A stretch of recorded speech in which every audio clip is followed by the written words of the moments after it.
Hello friend नमस्कार। तो welcome कर मोर देसी खाଇବା चैनल टू। तो आज मु माछ आलू बिलाती पतुआ कर तो आपण मैंने देखिए जानीपे।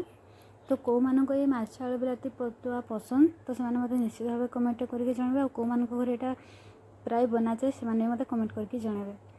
तो देखा लुकटा फाइनाली केमती देखा माछ आलू बिलाती पतुआ। तो चलते मुझे केमती बनैली आपको कहूँ। तो प्रथम मुझे आलू को सन्तुई देती आलू भजा कर सन्तुई देती मुझे रसुण सोरिष लंका जीरा बटा रखी जीरा दे देती। तो यहाँ मुझे प्रथम भलसे गोल देती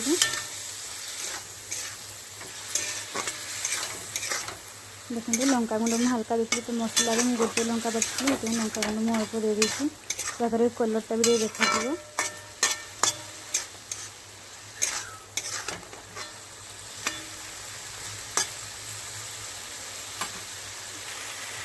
तो मुझे 2-3 थर गोल सारापर मुझे पानी देदेवी।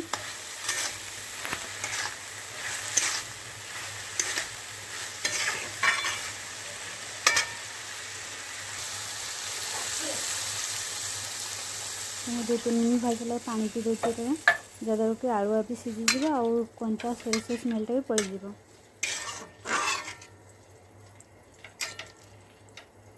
पानी दे देती मैं। तो ये फुटगला मुझे काटिक टमाटो रखी पूरा पकई देती।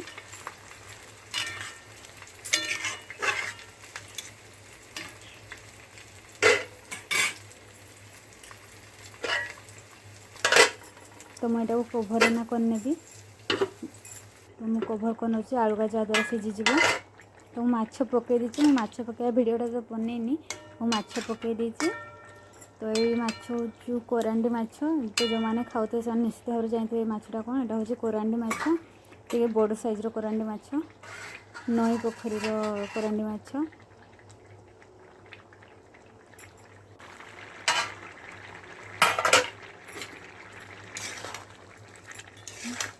तो मुझे कभर खोल देती यापर आ कभर करदेनी कहीं आलू सीझीगला खाली पानीटा जहाँ फुटिक मरबार अच्छे।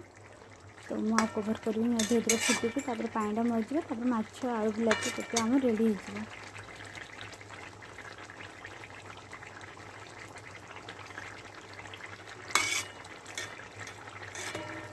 तो मुझे धीरे धीरे माड़ी कहीं माछ गुड़ाक भांगी।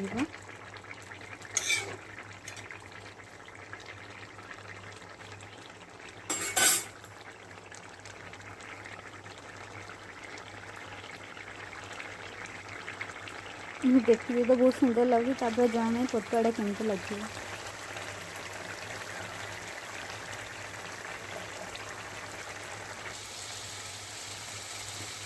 तो पानी देखते कमी आसला और पानी अच्छी।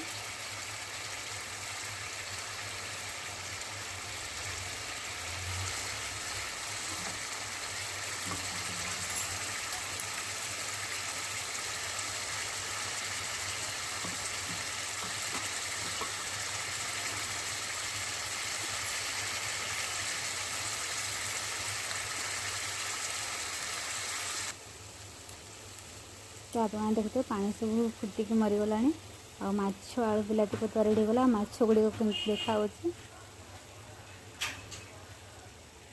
तो आपण कौ मान घरे एमती माछ आलू बिलाती पतुआ होता है तो मत निश्चित भाव कमेंट जनइबे। आपण मैंने केमती बन था मतलब सीटा भी निश्चित भाव कमेंट जनइबे। कहीं समस्त घर रोषे अलग अलग प्रकार होता है। रोषे तरकारी तो गोटे होता है किंतु बनवा प्रोसेसटा अलग अलग होता है। तो आम घर तो एमती बना जाए। तो यहीटा को मो शाशु घरे कहते माछ आलू बिलाती पतुआ आ जेटा कि मो बापा घरे कह